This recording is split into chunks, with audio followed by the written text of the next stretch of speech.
Au tout début de ma carrière, je m'en souviendrai toujours. J'ai comme ça pu rencontrer 2 frères qui ont ouvert la porte de l'étude. Leur oncle était décédé. Cet oncle avait fait un testament.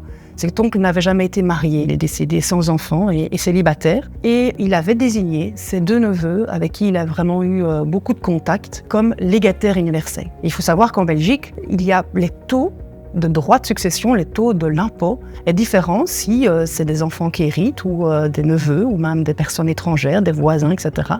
En ligne directe, les tranches sont assez raisonnables et si on n'est pas en ligne directe, si on est entre neveux, ça peut vraiment être très élevé. Pour vous donner un exemple, ça peut être jusqu'à 80% de droits de succession. Ces 2 neveux viennent me voir avec ce testament, donc ils héritent moitié-moitié du patrimoine de leur oncle. On se rend compte très vite qu'il va falloir quand même vendre cette maison parce que l'épargne de l'oncle n'était pas suffisante pour couvrir l'entièreté de l'impôt. Ils reviennent quelques fois pour peaufiner, pour que je puisse bien connaître ce que l'oncle avait en sa possession, parce que je dis aussi toujours aux héritiers qu'on fait un travail d'équipe, eux et moi. Ça m'est déjà arrivé qu'ils viennent carrément avec toute une caisse avec plein de documents et ils sont perdus parce qu'ils ne savent pas ce qui est important ou pas. Eh bien, c'est pas grave, on le fait avec eux, on prend le temps d'ouvrir cette caisse et de trouver parfois des choses qui peuvent être très intéressantes.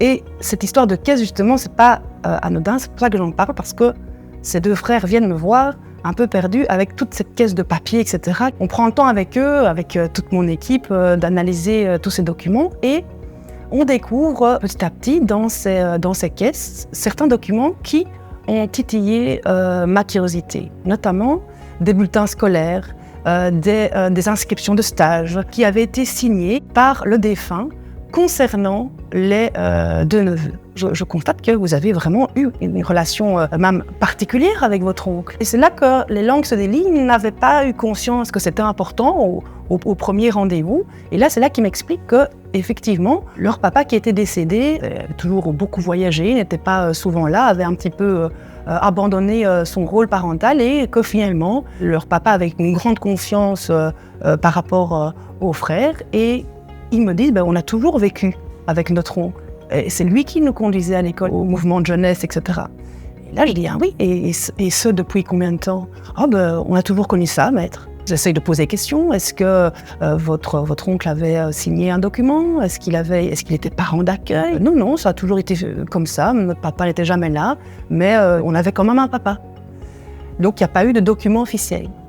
Et là, en fouillant, en enquêtant, en parlant beaucoup avec eux, on s'est rendu compte que peut-être on pouvait répondre à un article du Code des droits de succession qui précise qu'on peut, si on prouve par des éléments objectifs qu'ils ont toujours vécu avec cet oncle et que ce n'était pas qu'une relation d'oncle à neveu, mais qu'il remplaçait le papa, il remplaçait celui qui avait l'autorité parentale depuis leur plus tendre enfance, et ce de manière ininterrompue, on pourrait prouver qu'ils peuvent être assimilés à des enfants. Je leur dis, allez, on fonce dans l'aventure, on met tout en œuvre pour essayer de le prouver. Donc ils ont essayé de reprendre contact avec certains voisins, etc., pour finir à me donner quand même une liste de personnes qui acceptaient de témoigner de leur enfance et de témoigner de la relation qu'ils avaient eue avec leur oncle. Sur base aussi de pièces à l'appui, donc des formulaires remplis et signés, des bulletins et des témoignages de personnes proches, de médecins de famille, même de chefs de mouvements de jeunesse. Toutes ces personnes-là ont défilé en prêtant serment, donc c'est quelque chose de terriblement important. Cet oncle était quand même assez connu, il était très investi et donc on connaissait aussi la situation particulière de cette famille et du coup les gens s'en souvenaient fort bien. Pièce à l'appui, tout le monde a signé cet acte-là et on a déposé cet acte en même temps que la déclaration de succession.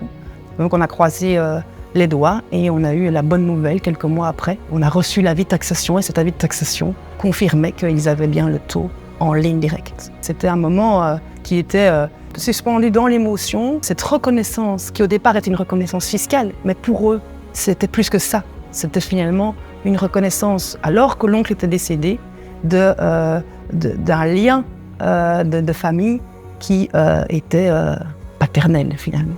Et ça, évidemment, ça n'arrive pas toujours, mais il y a toujours dans le cadre de dossiers de succession quelque chose qui fait que la sérénité elle s'obtient par le dialogue et par le fait qu'on est aussi un réceptacle d'informations qui peuvent être là au service des héritiers pour qu'ils soient déstressés aussi par cette obligation. Mais si ils ne m'avaient pas expliqué tout ça, je n'aurais jamais su leur suggérer ce conseil qui a été tellement important, tant fiscal que personnel à leurs yeux.